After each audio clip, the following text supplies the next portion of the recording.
Eh bien, chers amis auditeurs de Radio Courtoisie, bonjour, bienvenue dans ce libre journal de géopolitique profonde que nous avons préalablement enregistré.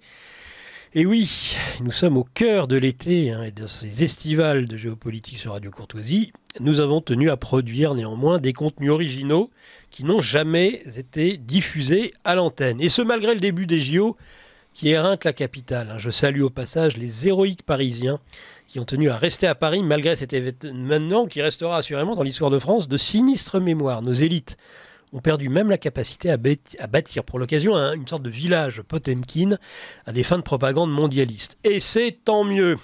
Merci à Jocelyn pour la réalisation technique de ce libre journal. Je voudrais bien poser, chers auditeurs, questions, observations, remarques, exclusivement par courriel électronique. On ne manquera pas de vous répondre avec notre invité du jour.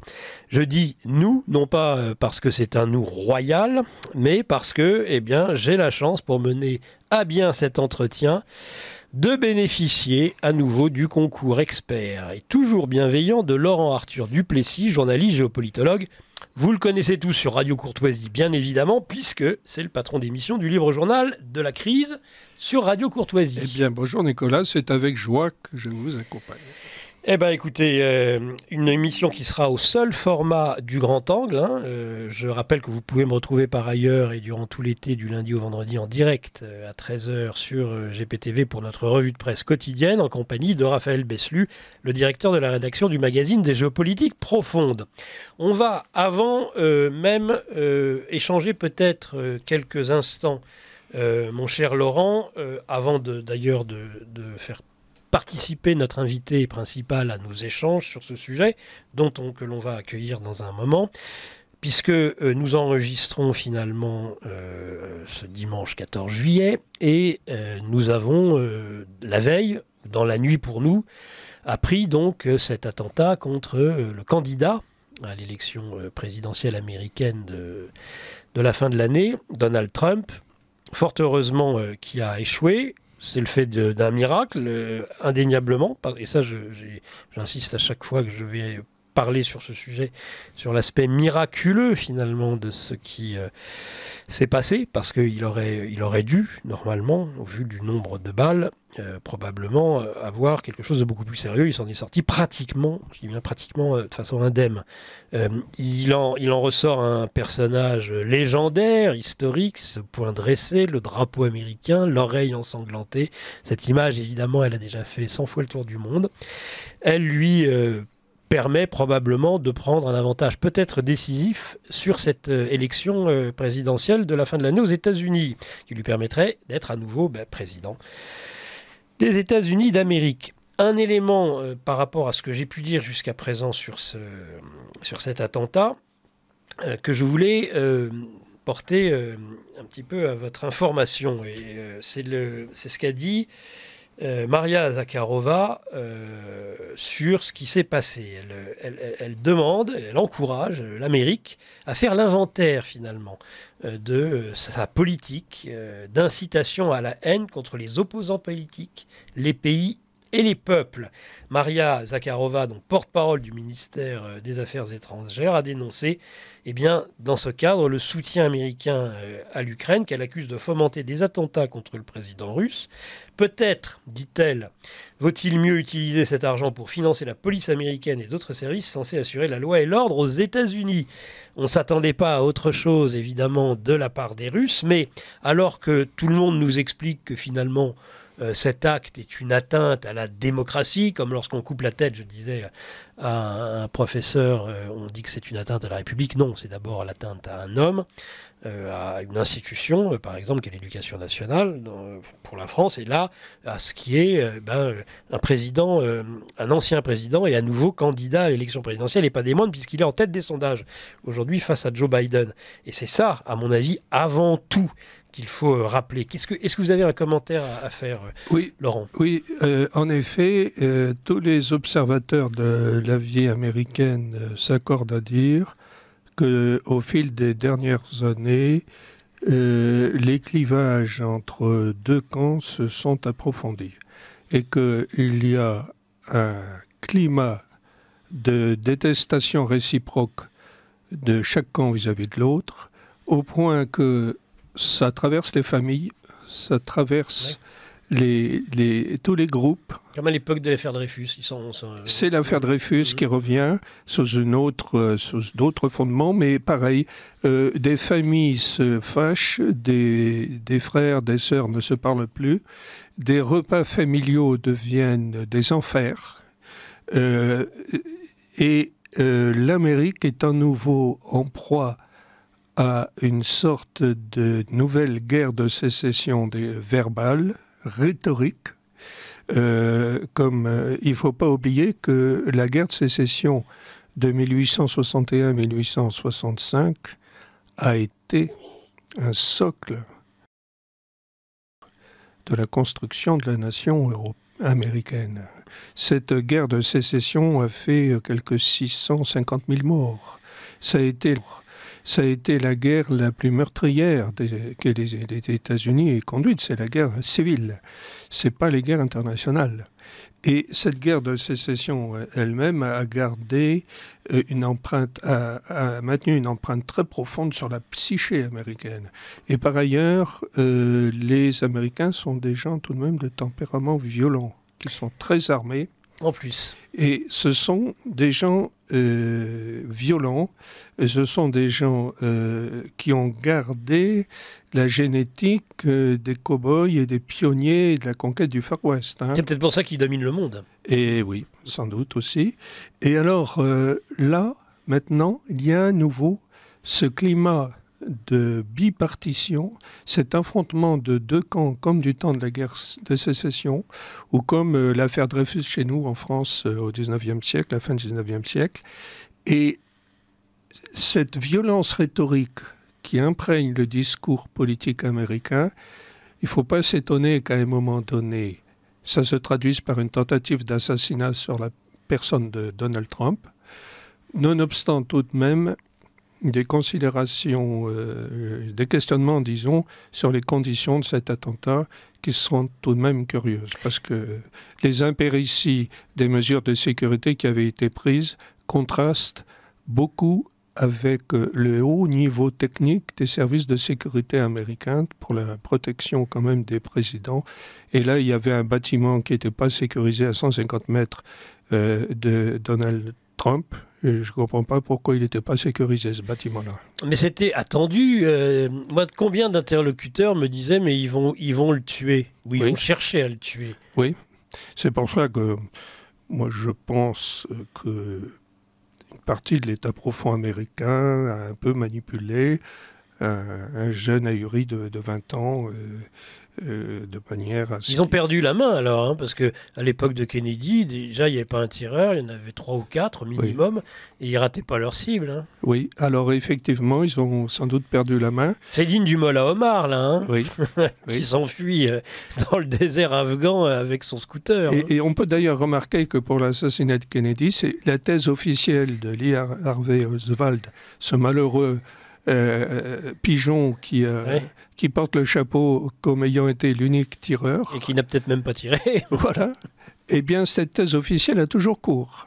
Oui. Elle n'est toujours pas remise en question officiellement. Vous êtes un complotiste.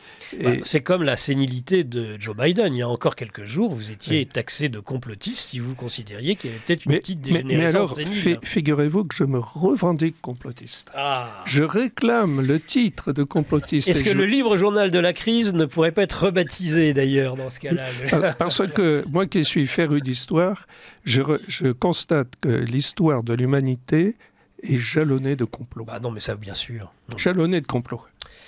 Dernière question avant de passer à notre invité. Est-ce que, puisque vous parliez de guerre de sécession, de guerre civile, ceux qui parlent d'un risque de basculement à nouveau des États-Unis dans une guerre civile, il y a eu l'épisode du Capitole, des élections contestées de 2020, est-ce qu'on est à nouveau à deux doigts d'une possibilité de guerre civile ? En tout cas, moi je crois que si l'oligarchie mondialiste qui notamment prive le peuple américain disons, ne donne pas droit aux desiderata du peuple américain, si cette oligarchie mondialiste maintient son emprise, ça va exploser, la marmite va exploser. La marmite américaine, c'est tout de même un arsenal d'armes individuelles colossal. Tout le monde, presque tout le monde a des fusils automatiques. Il Oui. faut voir ce que c'est qu'un fusil automatique. Hein. Ça tire par rafale et ça fait du dégât. Vous entrez dans une armurerie, vous achetez un AK-47, vous achetez ce que vous voulez. L'Amérique regorge d'armes. Et alors, si on en venait aux mains, c'est aux armes, si je puis dire, on peut imaginer le carnage. Hein. Eh bien, merci Laurent. On va continuer évidemment avec notre invité. L'invité du jour, Claude Janvier, essayiste, polémiste, chroniqueur permanent sur la chaîne TV ADP. Il intervient également dans divers médias nationaux, internationaux. Hein. Claude Janvier, doté d'un solide humour noir. Et ça, on va pas se priver de l'écouter et de rire avec lui de bon cœur, je pense, aujourd'hui. Disciple de Pierre Desproges et l'auteur d'au moins 4 ouvrages à succès, dont 2 sont coécrits avec Jean-Louis Isambert. Ces 2 derniers livres, Les Démasqués, qui dirigent réellement le monde, ça va nous intéresser, et L'État profond français, qui, comment, pourquoi. J'aimerais qu'on puisse évoquer ce sujet aussi, parce que c'est vrai que quand on parle de l'État profond, on parle du deep state américain, on parle rarement de l'État profond français, qui a d'ailleurs à une époque Macron moquait en disant « Ah, tout ça c'est de la faute de l'État profond français », même s'il en est la plus parfaite émanation à mon avis. Depuis 20 ans, Claude Janvier fouille, déterre, décortique, analyse l'actualité et se rend sur les lieux de conflit, comme en Syrie, par exemple. Il était, c'est ce que j'ai pu en tout cas trouver sur Internet, partisan de contre-courant, de contre-culture dans les années 70. Il a développé un sentiment de méfiance, et on le saurait à moins au vu de certains épisodes depuis, on va dire, allez, mars 2020, au hasard. Méfiance envers l'État-providence et la société de consommation. En toutes circonstances, il reste fidèle à sa plume alerte et sa devise rebelle. Je râle donc je suis, que j'avoue professionnellement prendre totalement à mon compte. Bonjour Claude Janvier. Eh bien bonjour et merci de m'inviter. C'est un plaisir d'être avec vous. Ben, c'est un plaisir de vous avoir. Alors vous nous avez entendu disserter aimablement sur cet attentat qui s'est déroulé dans la nuit de samedi à dimanche en Pennsylvanie, aux États-Unis, contre le candidat à l'élection présidentielle pour un second mandat, puisqu'il a déjà été président des États-Unis, Donald Trump. Est-ce que vous avez des commentaires à faire sur cet événement ? Oh bah oui, il y a quand même quelques commentaires à faire. J'ai évidemment, comme beaucoup de gens, surpris déjà, dit tiens, Donald Trump, victime quand même d'un attentat sérieux, hein, parce que je crois que le tireur a tiré 8 fois. Il y a quand même une personne qui est morte hein, oui. Dans le public. Il y a 2 personnes sérieusement blessées. Lui, heureusement pour lui, il a une balle qui a dû lui rafler l'oreille, donc il s'en sort bien. Évidemment, il y a quand même beaucoup de points d'interrogation dans le sens où il y avait un tireur embusqué dans un immeuble pas loin et comme l'a dit M. Duplessis, cet immeuble, comme par hasard, pas du tout sécurisé. Des témoins qui commencent à parler maintenant, qui commencent à s'exprimer, qui étaient présents lors de ce meeting en Pennsylvanie, ils commencent à souligner que certains d'entre eux ont vu ce tireur embusqué, l'ont signalé à la police qui, elle, apparemment, n'a rien fait. Alors là, on ne peut se poser effectivement énormément de questions. Voilà, et on en arrive à qui a commandité ou aurait commandité donc cet attentat. Je pense qu'il va falloir aller chercher dans le clan des démocrates, enfin ce qu'on appelle les néoconservateurs américains. Et d'ailleurs, ce qui est quand même intéressant, et ce qu'il faut quand même signaler, c'est que depuis les 6 dernières semaines, c'est pas loin, c'est pas long, hein, on a quand même eu le président iranien Ibrahim Raïssi qui est mort dans des circonstances quand même plus que mystérieuses. C'est sûr. Bon. On a eu le président slovaque Robert Fico qui a été victime d'une tentative d'assassinat. Et à bout portant, plusieurs balles dans le ventre, et il s'en est sorti miraculeusement. Hein. Voilà. Elon Musk a été victime d'une tentative d'assassinat, quand même. Le président du Burkina, Ibrahim Traoré, a été victime d'une tentative d'assassinat. Et le convoi quand même présidentiel qui transportait le Premier ministre hongrois, M. Viktor Orban, s'est fait percuter et un des motards est mort. Ah, je n'étais pas au courant. Alors, et aujourd'hui, nous avons la tentative d'assassinat de Donald Trump. Alors, si on regarde un peu ce que je viens d'exposer, le point commun entre toutes ces tentatives d'assassinat et ces accidents, entre guillemets, c'est que tous ces hommes luttent contre le nouvel ordre mondial, luttent contre l'oligarchie financière internationale états-unienne anglo-saxonne. Donc, voilà, je laisse à chacun libre cours un peu d'arriver à des conclusions, mais c'était digne d'être... C'est très intéressant de le noter quand même. Voilà. C'est très intéressant de commencer, Claude Janvier, par cela. Avant de commencer nos échanges, je vais lire, si vous le voulez bien, parce que ça va nous permettre de planter le décor et de rentrer très vite dans le sujet. C'est votre 4e de couverture du livre Les Démasqués. Notre planète est-elle dirigée par un groupuscule de financiers nomades et apatrides œuvrant pour l'établissement d'un gouvernement mondial? On vient de parler. Est-elle sous l'empire des propriétaires de Vanguard qui n'aiment pas être sous les feux de la rampe, à savoir les Rothschild, les Orsini, les Bush, la Maison Royale Britannique, les Dupont, les Goldman Sachs, les Soros, avec leur Open Society, les Morgan, les Vanderbilt, les Rockefeller et leurs satellites. Ces familles adeptes des clubs très fermés de l'ostracisme social sont parfaitement identifiées dans la chronologie élaborée par l'auteur, à savoir Claude Janvier. Leurs sociétés tentaculaires, secrètes et discrètes ont pour but essentiel de trouver, d'enrôler et de placer, selon leurs besoins, une élite politicienne à la tête des pays de leur choix pour exécuter à la perfection les termes de leurs agendas établis sous l'autorité du Forum économique mondial de Klaus Schwab et consorts. Bon, on pourrait presque dire qu'il y a derrière ces 13 familles, peut-être parmi les fameux commanditeurs dont on parlait. On ose à peine le dire. Est-ce que vous voulez lancer un peu les salves d'interrogation à notre ami Claude Janvier? Eh bien oui, Claude Janvier pointe le cœur du dispositif oligarchique mondialiste et financier. C'est justement cette structure Vanguard que finalement le public ne connaît absolument pas et cette structure ne veut surtout pas être connue du public. Et si on peut parler de marionnettistes du mondialisme, ils sont là, ce sont eux, ces marionnettistes du mondialisme, car en effet, comme Claude Janvier le démontre très bien dans son excellent ouvrage, eh bien, le Vanguard a des participations dans des structures, alors que l'on connaît beaucoup plus comme BlackRock, qui est une gigantesque structure d'investissement. Et BlackRock contrôle une quantité phénoménale de sociétés. Et il y a d'autres structures comme BlackRock qui font de même.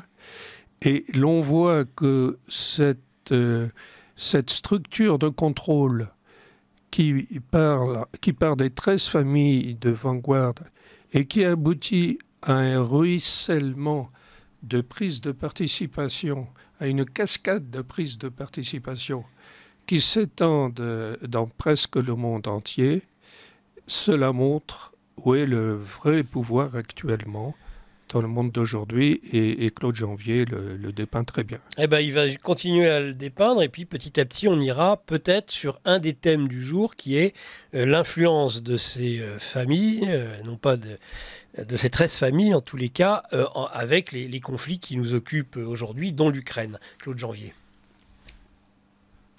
Oui, eh bien, donc, on en arrive à la haute finance internationale, effectivement. Donc, je m'y suis intéressé parce que j'ai pu constater que depuis 3 ou 4 décennies, le paysage de la haute finance internationale a considérablement changé, a considérablement évolué avec l'émergence, effectivement, de monstres financiers comme BlackRock, le premier, Vanguard, le deuxième, et State Street, le troisième. Et c'est vrai que tout le paysage, effectivement, de la haute finance internationale a considérablement changé avec ses énormités financières.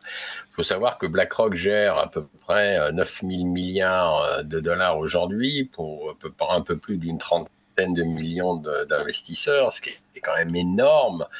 Effectivement, comme vous le soulignez tout à l'heure, BlackRock a des participations dans toutes les entreprises, les grandes entreprises occidentales. Quelques-unes a des participations aussi en Asie. Bon, c'est un peu plus difficile pour eux pour l'instant de rentrer en Russie, et pour cause, de rentrer en Chine aussi, et pour cause également. Mais ils sont quand même très présents au Japon, très présents dans les anciens pays du Commonwealth, Australie, Nouvelle-Zélande, etc. Donc c'est vrai qu'ils gèrent, c'est assez monstrueux, BlackRock aujourd'hui à pignon sur rue, y compris chez nous, donc en France, à Bercy, mais ça on va y revenir tout à l'heure parce que là on va faire un petit dérapage plus tard sur l'état profond français. En attendant, BlackRock, ce qui est ennuyeux, c'est qu'ils ont mis au point un super logiciel qui s'appelle Aladdin, qui est un acronyme en fait, qui s'appelle Asset Liability, etc. Mais ce qui est intéressant, c'est que cet acronyme, ils ont réussi à le faire coller avec, vous savez, la fameuse légende du fils du pauvre tailleur qui s'appelle Mustapha, qui frotte sa lampe à huile, qui fait apparaître un génie qui va exaucer tous ses désirs, la fameuse légende merveilleuse d'Aladin. Ben, ils ont réussi à faire coller cet acronyme avec cet élan, avec cette histoire merveilleuse. Et ce qui fait que dans le subconscient collectif, quand BlackRock présente son super logiciel Aladdin, dans le subconscient collectif, ah ben c'est bien, c'est une bonne chose. Alors c'est quoi ce super logiciel? C'est 5000 ordinateurs branchés en réseau, il faut le savoir, gérés par 2500 personnes qui travaillent, qui sont donc des employés de BlackRock, dans des lieux tenus secrets. Il faut le savoir, je ne suis pas arrivé, et moi et d'autres, nous ne sommes pas arrivés à savoir exactement là où ils sont. Ils sont entre les fleuves Missouri et Mississippi, puisqu'ils ont besoin d'énormément d'eau pour refroidir un peu tout le système. Oui. Mais ce qu'il faut savoir, c'est que ces 5000 ordinateurs font la pluie et le beau temps sur les bourses internationales. Ah oui. C'est-à-dire que voilà, il fausse en fait tous les cours de toutes les bourses internationales. C'est-à-dire que ce sont des robots. Et la moindre hausse, ils engrangent. Comme il y a des millions de dollars derrière, chaque jour leur rapporte des millions de dollars. La moindre baisse, les robots s'arrêtent. Comme ça, ils ne perdent pas beaucoup d'argent. Et dès que ça repart à la hausse, ces super ordinateurs engrangent. Mais ça fausse, en réalité, tout les bourses internationales. C'est-à-dire qu'aujourd'hui, on ne peut plus faire de l'analyse du trading comme on le faisait il y a 40-50 ans. C'est-à-dire qu'à 40-50 ans, on pouvait s'intéresser à une société, se dire, tiens, oui, je crois en son produit, je crois en son PDG, etc., en ses actionnaires, oui, d'accord, je vais acheter quelques actions. Voilà, on faisait ce qu'on appelle une analyse fondamentale. Aujourd'hui, ça ne sert plus à rien de faire une analyse fondamentale, puisqu'en fait, tous les cours sont faussés. C'est-à-dire qu'une entreprise, une start-up aujourd'hui qui va être cotée en bourse peut très bien avoir un produit qui ne va pas être, ma foi, plus que ça original, mais son action va s'envoler parce que derrière, c'est poussé par les ordinateurs de BlackRock. Donc, c'est un véritable fléau. Ce géant financier est un redoutable fléau. Et effectivement, nous en arrivons au deuxième fléau qui est encore pire que le premier, c'est-à-dire Vanguard, puisque Vanguard, je m'y suis intéressé. Et je m'y suis intéressé parce que ce qui m'a attiré l'œil, c'est que Vanguard n'est pas coté en bourse. Ben oui. Alors, je me suis dit, comment un monstre financier comme Vanguard ne peut pas être coté en bourse? Il faut savoir que Vanguard gère 7000 milliards d'actifs pour à peu près un peu plus d'une trentaine de millions d'investisseurs. Alors, Vanguard a été créé en 75 de mémoire par un monsieur qui s'appelait Boyle, qui, en fait, ce nom n'apprendra rien à personne. Moi, m'a rien appris. J'ai recherché un peu le conseil d'administration de Vanguard. Je me suis aperçu, c'était des gens qui ont fait beaucoup d'études, qui ont des CV longs comme le bras au niveau des hautes études commerciales, etc. Mais en réalité, quand on commence à creuser un peu, on arrive à découvrir que les capitaux de Vanguard, au départ, ont été amenés par les 13 grandes familles les plus riches au monde. Je pense que le grand public en connaît au moins deux, si je parle de la dynastie Rothschild et de la dynastie Rockefeller, celles-ci sont largement connues du grand public. En revanche, celles qui sont moins connues, comme Vanderbilt, Orsini, Celles-là, ma foi, elles sont beaucoup moins connues. Dupont de Nemours est présent dans ces deux grandes familles. Cette famille était relativement assez connue dans le monde industriel, puisque c'était un grand groupe industriel français. Après, sans surprise, nous avons la famille royale d'Angleterre, la City de Londres. Nous avons... Alors, récemment, ils ont coopté la famille Bush, parce qu'il faut savoir, ils se cooptent entre eux. Oui. Ça, c'est très intéressant. Et nous avons la famille Morgan. Enfin, voilà à peu près le noyau dur. Donc, si je peux m'exprimer ainsi. Il y a Soros aussi. Il y a Soros. Alors, Soros, je ne le place pas sur le même niveau. C'est-à-dire que là, les 13 grandes familles, c'est vraiment les 13 grandes familles qui détiennent réellement Vanguard et qui, en fait, vont accepter une famille selon leur bon vouloir. Mais en dessous, juste en dessous, ils ont leur valet, je dirais, ultra friqué, entre guillemets. Bill Gates, d'un côté, qui lui est un grand spécialiste, comme tout le monde le sait, du domaine de la santé, puisqu'il faut savoir quand même que Bill Gates, aujourd'hui, finance aux 2/3 l'OMS.